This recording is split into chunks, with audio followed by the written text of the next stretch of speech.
frustration. That is what I see in your eyes. Loneliness and something I cannot quite describe. Words aren't spoken, but I long for the to be broken. You can reach me if you try. Welcome to Indie Tea Talk. I'm Adam and this is Kitty, your host for a journey into indie music across the north of England. Tune in as we explore the unique melodies, chat with talented artists and create a space where you can discover your favourite artists like never before. Today we're joined by the incredibly talented singer-songwriter and guitarist Kindelan, whose exploration of jazz-infused alternative soul has captivated audiences. Her debut EP, You Can Reach Me If You Try, released in May 23, showcases a rich vocal arrangements, layered instrumentation and poetic lyricalism, establishing her as a captivating force in the UK's independent music scene. Likened to artists such as Leanne LaHarves, Kindelan's track Feast has gained her praise and hailed as a perfect chill-out song by Gemma Bradley on BBC Radio 1 Introducing. So let's dive into conversation with Kindelan, an artist whose mesmerizing sound continues to make waves and draw attention from music aficionados and publications alike. Please welcome Kindelan. Hello. Thank you so much for having me. Thank you for coming, it's a pleasure. Hey Laura. Hello. So I'm going to crack on with the first question. Are you ready? I'm so ready. I'm fed and I'm warm. Nice. So your most recent EP, or your debut EP actually, as Kindelan, You Can Reach Me If You Try, has received significant acclaim. I absolutely love it. Do you want to share with us some of the kind of inspiration behind the title and the themes you explored within the EP, and, you know, how they kind of came together? Yeah. So when I was writing the songs for this EP, I didn't have a body of work in mind or an overarching theme in mind. Mm-hmm. I kind of wrote as much as I could over a year and a half. And then when I looked back at all the songs that I had and the ones that I felt fitted well together, I found that they were all about the in-between moments of life. So rather than talking about this big thing happened, or I feel this, or I'm happy about this, or love, or lack of, I kind of found that the songs were about the overthinking of the in-between between those big things. So reflecting on things that have happened, or anticipating things that may happen in the future, whether that be in an excited desire way, or whether that be, which I would say Feast, it kind of sits in that world, or whether that be kind of anxiety. Which is interesting because it's a subject that isn't hugely spoken about, the in-between moments of, like, you know, I think it's a really nice idea of the, you know, the in-between worrying, excitement, anxiety, you know, and all the emotions in between everything, every step. Yeah, because all of that just like lives in our heads, right? So yeah, I just found that I think it might have been something to do with the fact that I wrote a lot of the songs during COVID. So like so that was a lot of life was happening time. in our, exactly. It was all happening in our brains, really, because we had so much time to just sit and think rather than do. But I think as a person anyway, I just sit and think a lot. You're a thinker.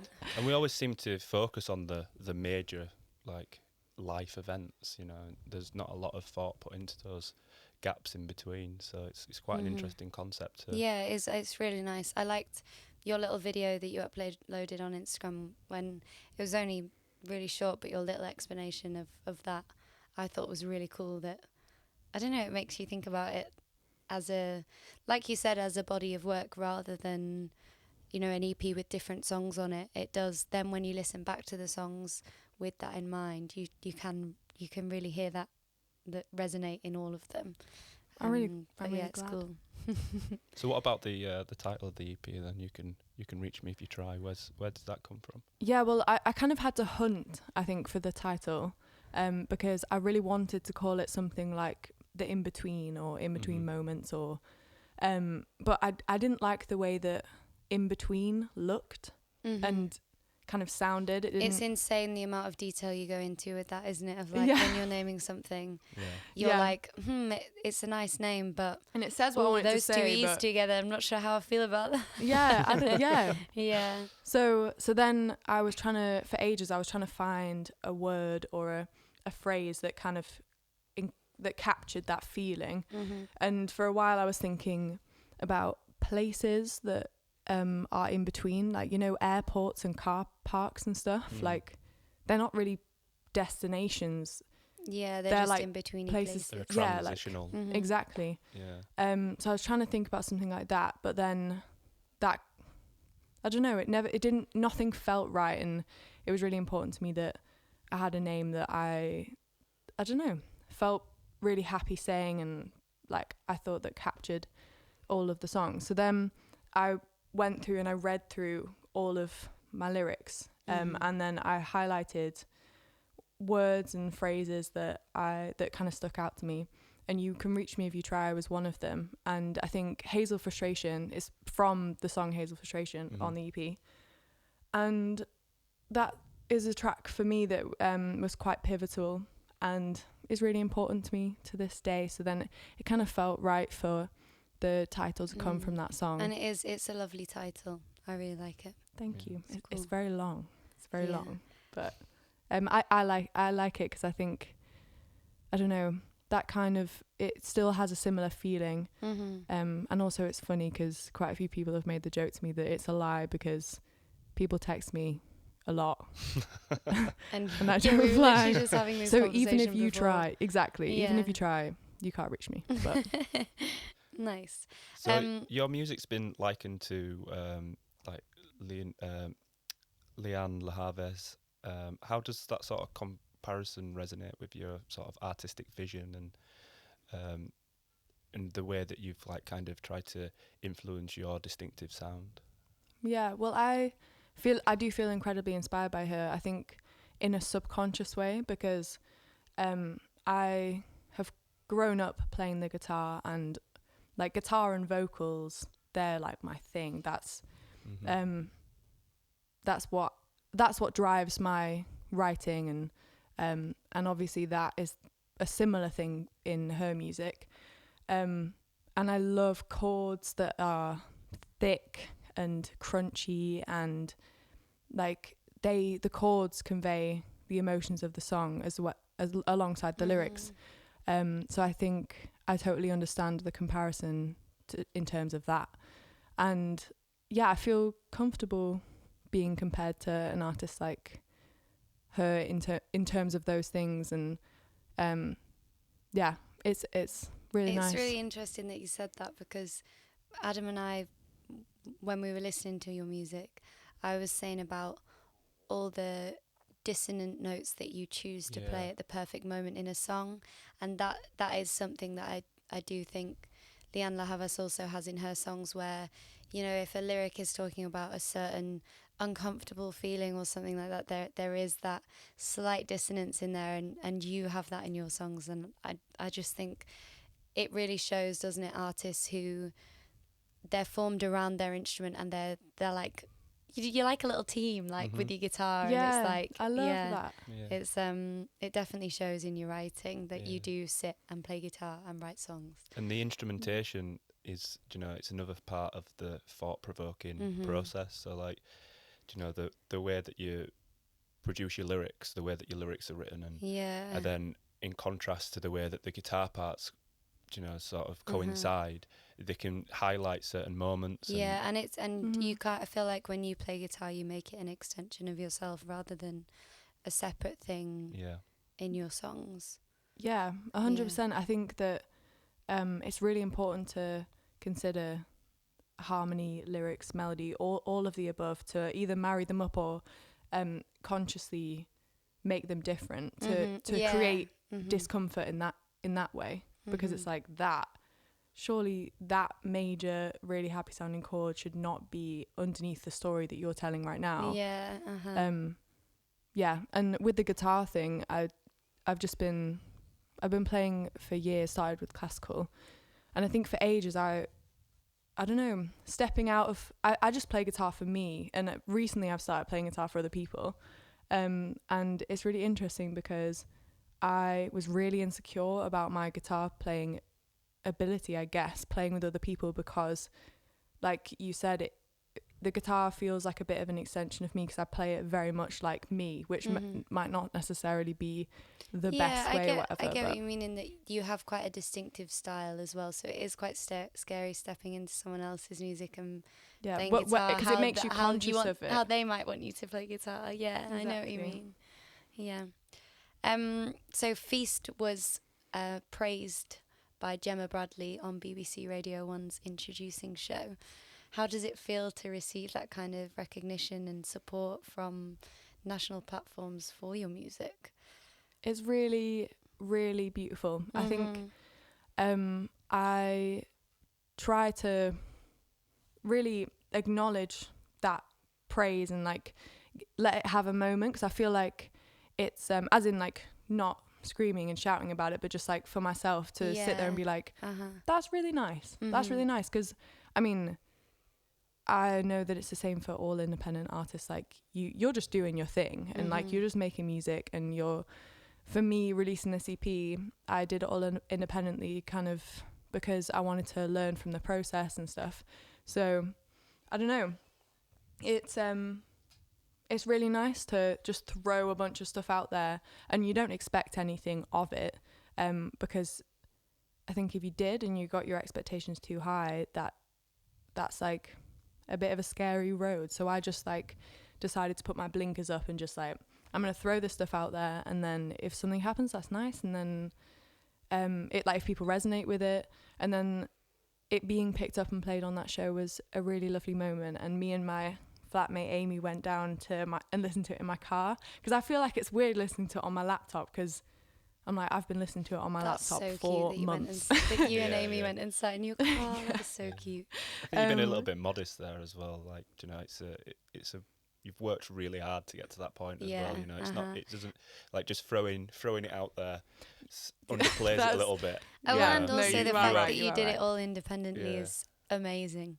It's so cool. Yeah, so you've cool. worked hard to get to put yourself in that position to be able to, you know, have someone pick it up, and you know, and it's you know, it's a testament to yourself, I think, as well. You know, just a big pat on the back. And thank you. Yeah.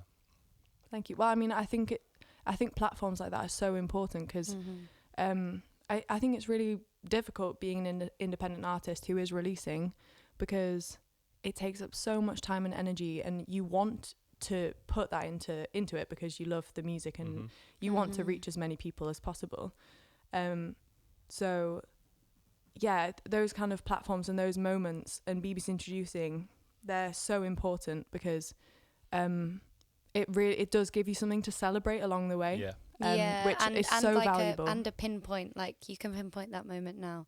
Whereas like it's hard to track progress without little pinpoint moments like that, isn't it? Yeah, exactly. It's quite surreal, because there's so much behind the scenes work for that, like, you know, 3-4 minute airtime. Yeah, there's months, there's years of, dedication. There honestly, there is, and then all of a sudden it's like, I've got this 3-4 minutes of national airplay, and it's like, wow, I've worked all this time, and it's, you know, it's people are starting to see the dedication that I've put in.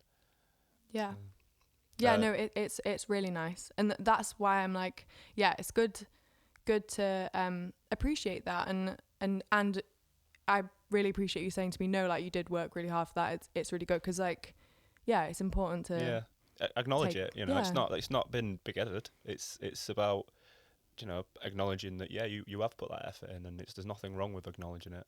I mean, it can go too far, but but no, it's, you know, acknowledge it, absolutely. So your live performances are known for being quite deeply resonating with your audiences.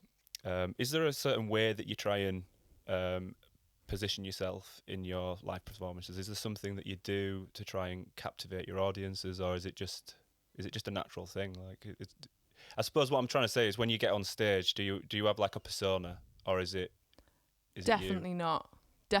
I never plan what I'm gonna say. And I think when I'm performing, it's the most me I think I ever feel. And it's the most like, it's probably the most, I mean, not all the time, but I was gonna say in control. I feel very in the moment when I'm performing, because I'm aware of the situation, I'm aware of the people in front of me, but in a nice grounding way, I think. That's such a lovely way to put it, actually, that you're in control.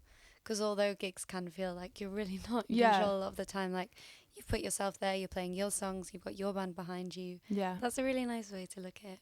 And I think we were talking earlier about mistakes and how mistakes are great, and I'm actually a big fan of mistakes, and I think that when you're performing your own music, no one even knows if there's a mistake or whatever. Like, mistakes, that word doesn't even mean anything. So that is a worry that I just deleted 3 years ago. I tried to replace the word mistake with authentic. Sounds better. Yeah, it's it makes true, it right? authentic. So it's an authentic experience. So, Laura, most important question.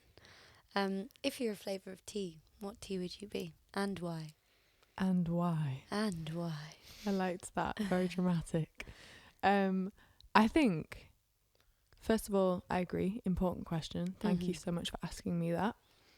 I think that the tea that I am and the tea that I drink most are different. So this is a confusing question for me. I love a pep. I love a pep tea. I love a peppermint tea. It's all the time. I'm glad you clarified what a pep was then, because I had no idea. I love a pep. I love a pep. A pep talk. Pep talk, that's it. Tea. A pep talk while drinking a peppermint tea. No, if you have that every day, you can take on the world. It's actually kind of mental. But I think that if I was going to be a tea and my music was going to be a tea, I think it would have to involve oat milk, because I drink it every day. It's a big part of your life. It's a huge part of my life. It's a big section of my life.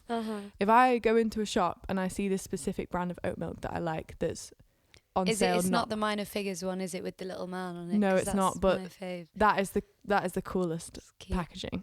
But if I see and it's not extortionate, in terms of the price, I go out with 7 of them. It's actually a bit ridiculous. Nice, okay, so I stock up. So oat milk is a must. Exactly. What tea would you put it in? I would put it in rooibos tea, because fancy.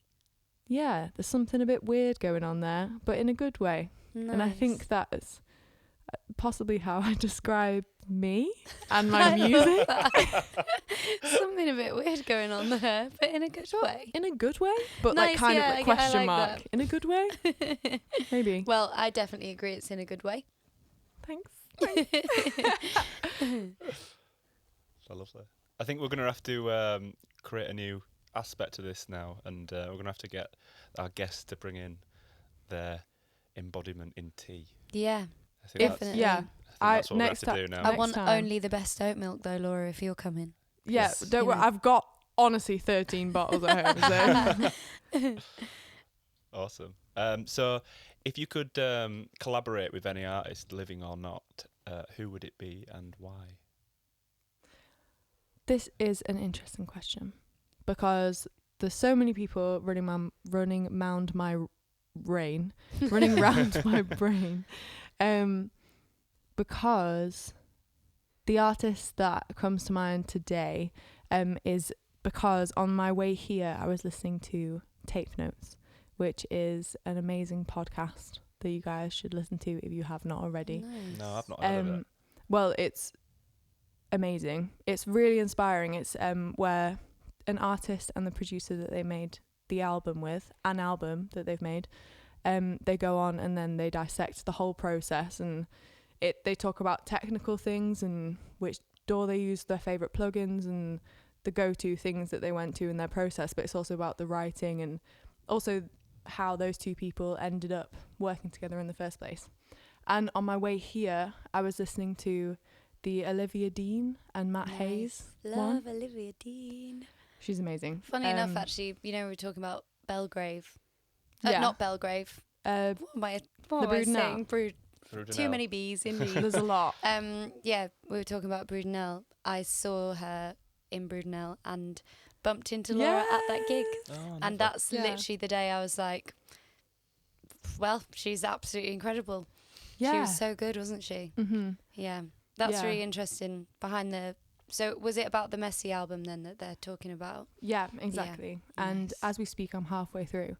And I think that today the answer for this question will be I'd love to work with Matt Hayes, because he just seems like a really interesting person, and he looks at things from the side and from behind rather than straight on. Like, I found it really interesting how he answered questions and his perspective on music making, and how it's not about perfection and mistakes and, I don't know, things that aren't necessarily recorded technically in the best way often have the vibe. And like, I don't know, I really enjoyed his perspective on writing, and it was really interesting hearing both of their answers to things, and obviously his view on collaboration and how those two specific artists getting to work together make a very specific thing that wouldn't have happened otherwise. Yeah. I just think I'm really passionate about collaboration. I think it's an amazing and very scary thing. Scary in like an exciting way, but it's interesting to just turn up into a space with another human being and to be honest in that creation process and see what happens. And I would love to work with him. He just seems Nice. I have no idea what that would look like, but I think he seems like a really interesting person. That's and a I really love his lovely music answer. Yeah, that's a perspective. good answer. I like that. Yeah. So, I think it's about time we listen to one of your tracks. Let's do it. I would love that. So, what are you going to do for us today? What's first on the agenda? I'm going to perform a song for you called Hazel Frustration. And this is the song off my EP, You Can Reach Me If You Try, that inspired the title. And it's about two people who can't seem to land in the same place at the same time, and the frustration that brings. Awesome. Well, Nice. This is Kindelan with Hazel Frustration. Hazel frustration, that is what I see in your eyes. Loneliness and something I cannot quite describe. Words aren't spoken, but I long for them to be broken. You can reach me if you try, but I know it's complicated where I'm situated. Wanna take it is outdated, jaded, it's flawed at its core. Cause what's mine is not yours, and you kept me waiting, never knew I hate to be impatient too. You jerked to move and sent waves through, still sent waves to fill that space with the tight grip, tension I can taste it, absence over my skin, it's disorientating. You push, so I pull back, relentlessly off track. We know where we wanna go, but getting there's impossible. It seems to me that we're fated. Can it be real pixelated? Cannot but feel that we're already tainted. All I know is that I hate it's complicated where I'm situated. Wanna take it is outdated, jaded, it's flawed at its core. Cause what's mine is not yours, and you kept me waiting, never knew I hate to be impatient too. You jerked to move and sent waves through, still sent waves to fill that space with the tight grip, tension I can taste it, absence over my skin, it's disorientating. You push, so I pull back, relentlessly off track. We know where we wanna go, but getting there's impossible.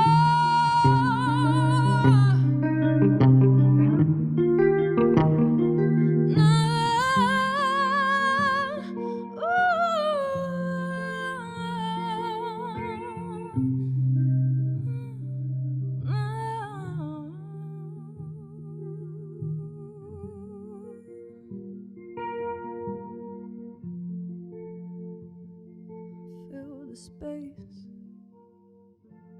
with a tight grip, tension, I can taste it, the absence over my skin. It's disorientating. You push, so I pull back, relentlessly off track. We know where we wanna go, but getting there is impossible.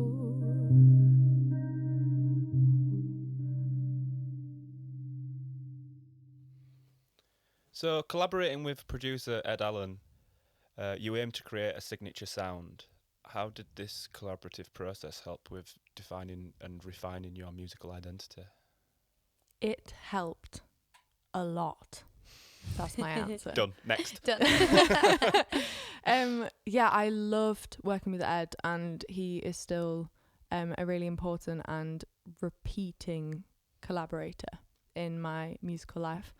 And basically, I did a gig supporting Biawi at Hyde Park Book Club in Leeds, and he was there and came up to me after the show and was like, have you got a producer? I'd love to work on your stuff. And at that point in time, I was trying really hard to finish my stuff myself.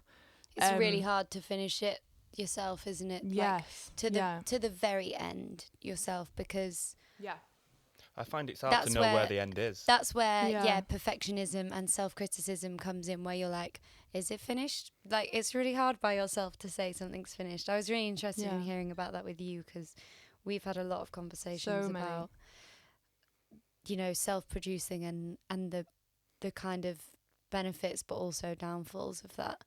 But yeah. Well, yeah, because I think it's a really important thing. Production is such an important thing for every musician and artist to explore, in my opinion, because I think it gives you a lot of power. And even if you don't want to do it yourself, in the actual recording process of recording a song that you want to release, it's so valuable to have those tools to know what you're talking about when you're communicating to another person what you might want. But basically, I'd got the songs as far as I could at that point. And yeah, so I had these demos and basically met up with Ed, went round to his and like played him some songs, and I kind of wrote down in my little book the words of the sound world that I wanted to create, and told him about what I had and what I felt it was missing. And basically we went straight into the studio that day. Like, we didn't plan to do that, but he was like, do you want to get started? Like, let's just do it. So on the first day of working together, we worked on the title track. I'm lying to you. The first track on the EP, called Listen. And it was so fun because I feel like, is very experimental in the way he records, and he's also he has a similar mentality from what I've heard from Matt Hayes in this interview so far, of it like not being a perfectionist and just like capturing the moment and I don't know, sticking a mic in front of something and seeing what it sounds like and rolling with it. And that was so fun and way more fast-paced in comparison to what I was used to. And I learned so much from him during that recording process. Even just like letting go and letting something be what it is and not be a perfectionist about it.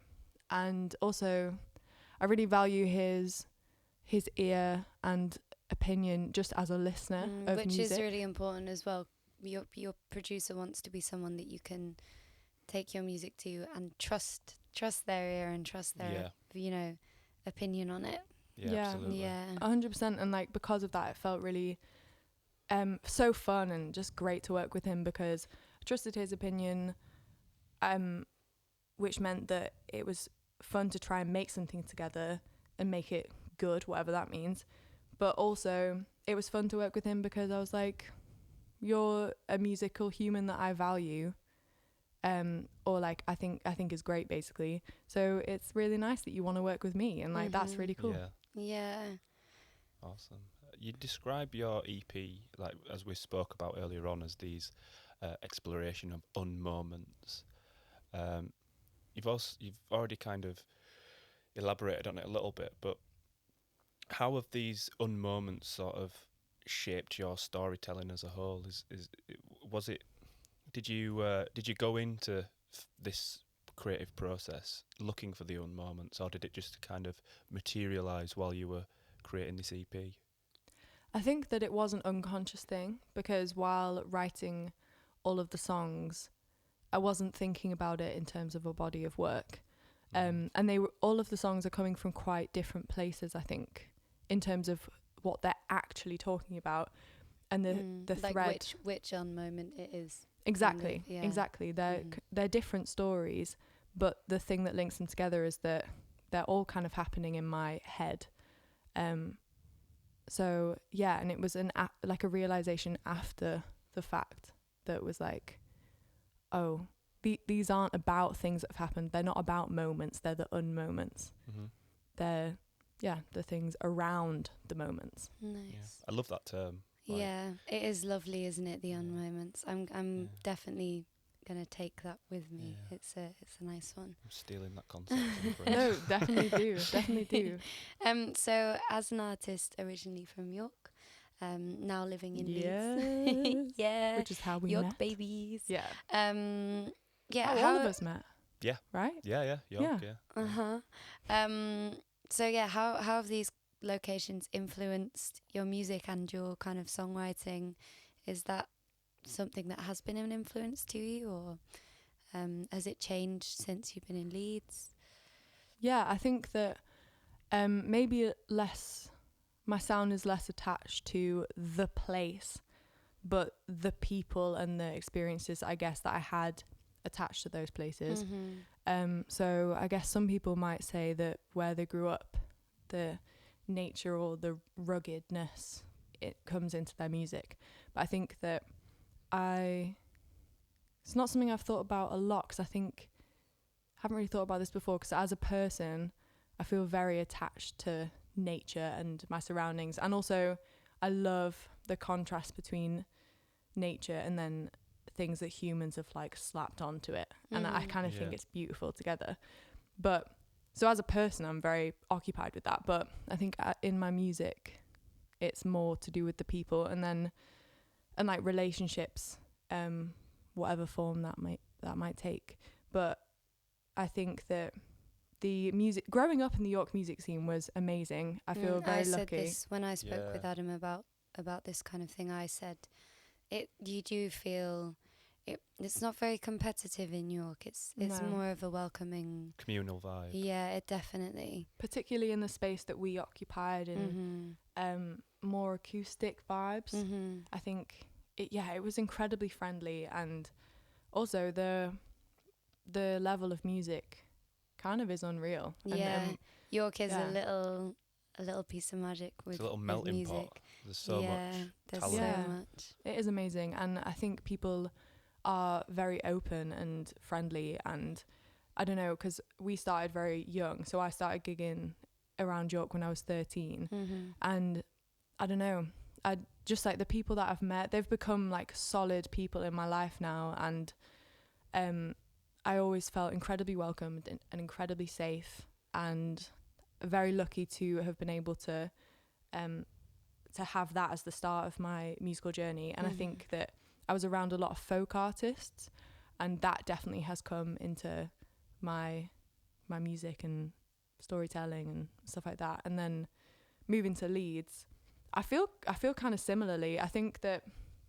maybe because I have started music from such a young age, I've kind of trained myself, and it's something that I need to keep in check as well, but I've trained myself to not compare myself to other people, because that is like a lot of energy, and like it's really hard, and it just kills creativity. And it's definitely easier said than done, like 100%. But I also feel like the Leeds music scene, the one that I feel a part of, is incredibly welcoming and actually amazing. It's a huge reason why I don't want to move yet, because the people who are there are wonderful, incredibly talented, but so supportive. And I don't know, there's so much incredible music coming out of Leeds at the minute. It's actually unreal. Yeah, I think the North in general is doing pretty well. Yeah, I think so. It's doing so well. It's doing so well. And like, people are so themselves. And I think it's because maybe being in the North, and even to do with things like cost of living and stuff like that, it is hard wherever you are, but maybe being in the North offers people a bit more space to have time and space to sit in a room, look at a wall, and like really get to know themselves and like the type of music that they make. Yeah, and I don't know. Yeah, I think you're right. Really You know, nice. these, like, if you look at the Manchester scene, you know, with like Joy Division and all that sort of stuff, it's like that industrial sort of era that they were a product of, and the sound came from it. You know, the Manchester sound at that time is so iconic, and you know, looking at a bit of a broader spectrum, like, you know, looking at it from a cost of living aspect, you know, maybe we do have it's a little bit cheaper to live in the north of England, so maybe there are a bit more time to spend creating, and maybe, you know, in 10 years' time we might look at this era and think, oh, you know, that was, it might, you know, that was a reflect time point, that was a certain aspect of music that came out around that area around that time because of a social factor. Yeah. And even just like location wise, I don't know, I guess like even me coming here's the furthest I've ever been to like I've done like gigs down south and stuff, but like it's kind of chill. I'm just hopping in a car for an hour and a bit, and like I end up here and I see you guys, and we can do this. Wait, oh my god, what was my point? I was thinking about the fact that we're near the sea. But that wasn't what I was gonna say. Just like accessibility, the fact that I can come here and do this, or I can pop round to my mate's house for a cup of tea in a really chilled way in Leeds or in York, allows for a really strong sense of community to be built in a way that like across cities or whatever isn't necessarily as possible, or like having to get on a 2-hour tube or whatever. But I mean, there are so many amazing people as well in London. Like the level is amazing, and there's so many writers down there that I would love to work with. But just like from a community aspect, like I just think it's amazing the fact that we can all be so close together, and like it really helps collaboration. And even like I was saying this to someone I spoke to the other day who was starting, had come to think of starting university in York, and she was saying, you know, like, I just think it's really great that you're so connected to other cities. So like, although York is only a very small city, you're then connected to Leeds, Manchester, even, I mean, you can jump on the train and be in London in 2 hours now, and it's like, we are in the north, we are quite well connected with places, you know, minus train delays and all those things. Like we are pretty well connected, which is great to have as a musician, that you can just hop on a train and be somewhere instantly. 100%. I think it plays a big part in it. Absolutely. Which is only half an hour than some London commutes. Exactly. Half an hour less. Half an hour less. I missed out a word there. Right, so you just said about gigging since you were 13. I always think this is a fun question. Do you have a most memorable kind of performance or unusual kind of fan interaction or anything like that that kind of sticks with you? Doesn't have to be from, you know, when you were teeny weeny 13, but just in general, anything. I know you said the Brood one was super special, but anything else that kind of sticks out, any fan interactions? Like an unusual one. Yeah. What's your most unusual one? Yeah. Oh my goodness. This is that moment where you forget everything you've ever lived in your entire life. I think this possibly isn't the most unusual. I think that maybe if I had another cup of tea that we could all share in front of me, I could sit and think about it for half an hour, then the real stuff would come out.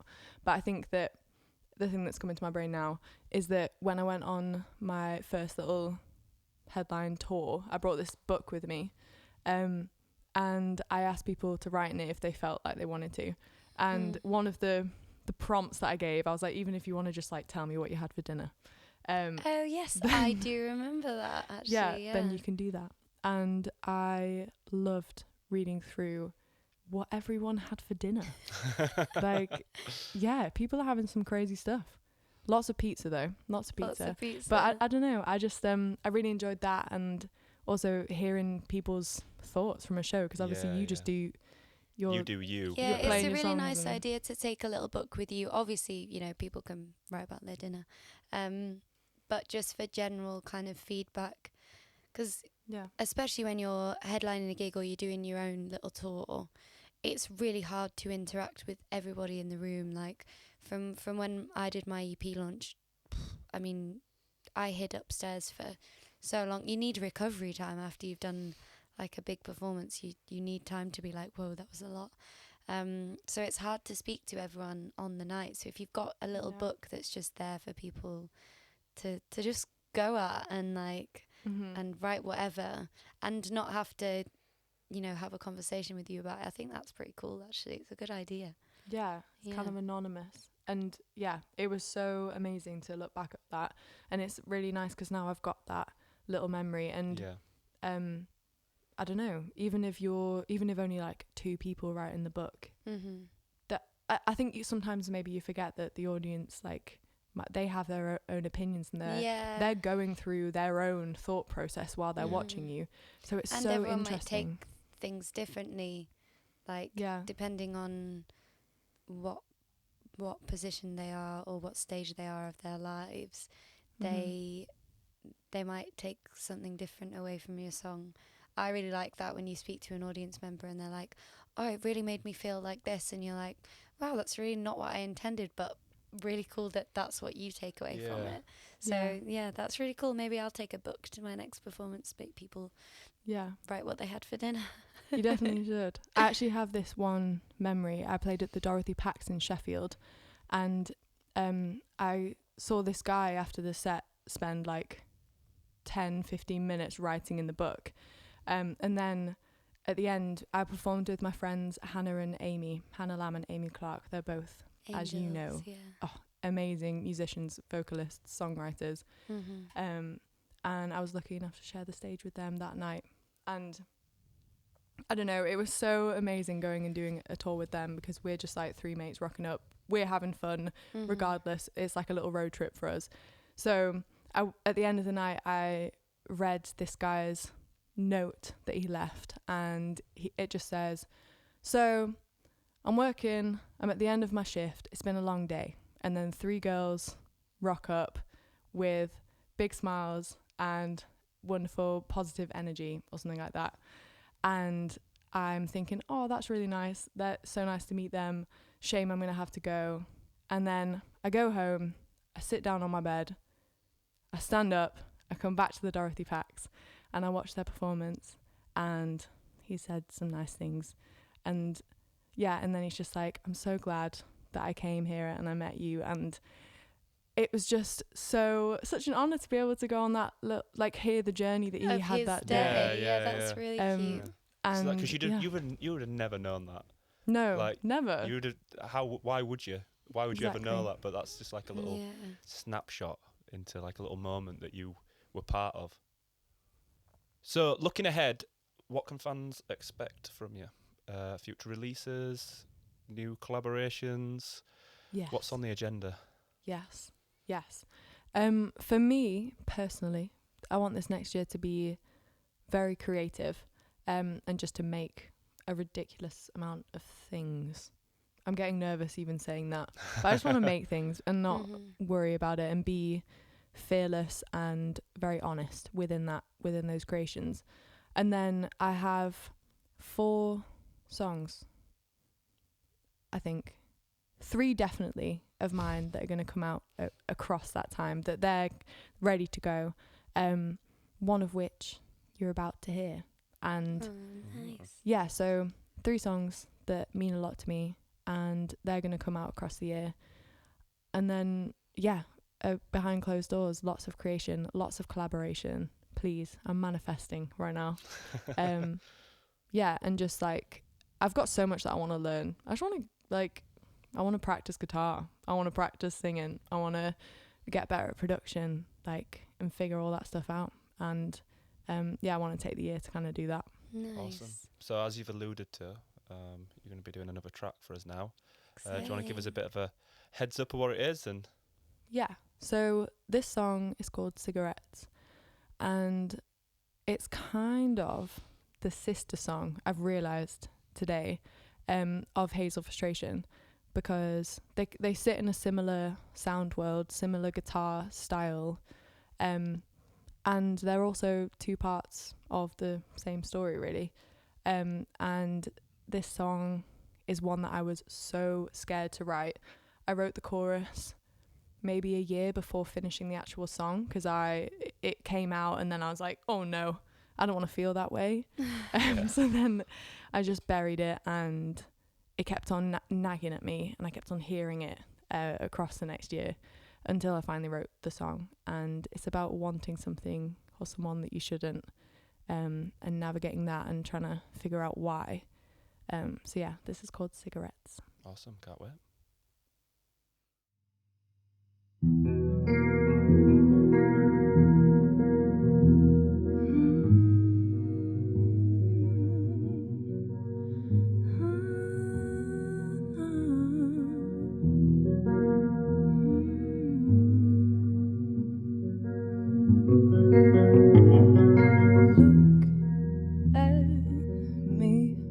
Like I walked out of your dream. I'm not wanted back at home till midnight.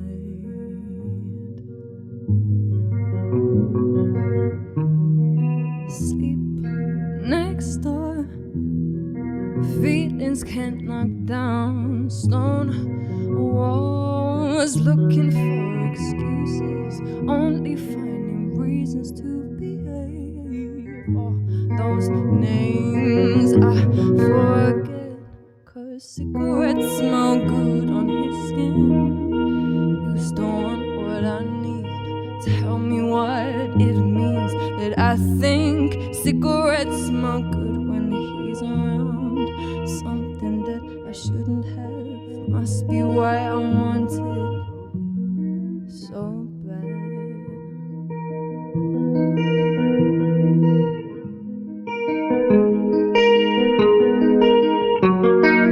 Push it down, it's only that they're here, they're now.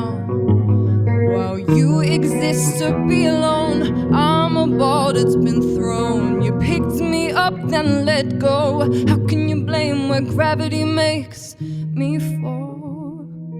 I don't want to think like this, but can't you see how I got here? Where cigarettes smell good on his skin. You still want what I need. Tell me what it means that I think cigarettes smell good when he's around. Something that I shouldn't have, must be why I want it so bad. It's you only that I needed. A soft breeze I always planned on keeping. No air smoking, there's no difference. Either way, I'm not breathing, and cigarettes smell good on his skin. Seems I've lost who I need. Why is it only secrets I can keep? Cigarettes smell good when he's around. Something that I shouldn't have, must be why I want it so bad. So bad. So bad.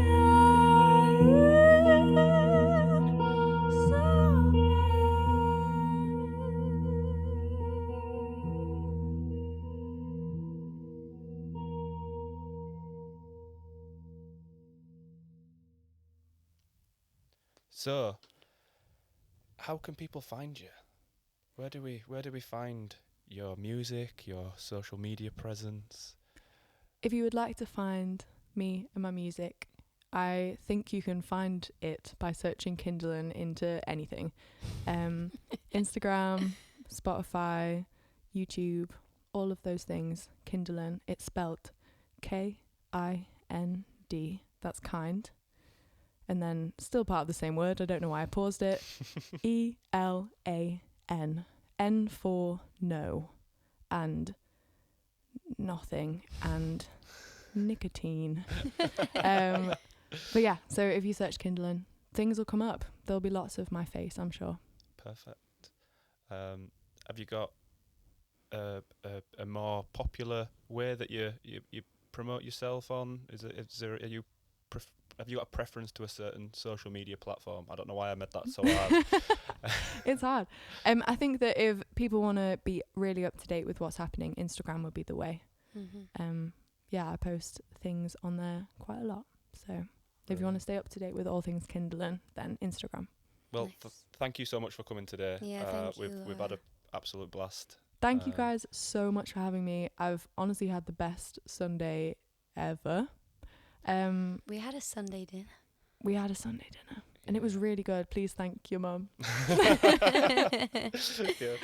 Delivered and consumed. It was very nice, yeah. Yeah. Brilliant. Well, I suppose that wraps another episode of Into Tea Talks. I'd like to again give a big thanks for giving up your time on a Sunday. You know, I would rather be doing nothing else. Oh, good. I thought you were going to say I'd rather be I doing would, nothing. yeah, then. I would rather be doing nothing. You know, like we said, keep up to date with all Laura's stuff on Instagram. We're on Instagram, so if you want to follow us and keep up to date with the latest dealings that we're doing and what have you, hit us up on Indie Tea Talks on Instagram. And until next time, thank you very much. Thank you.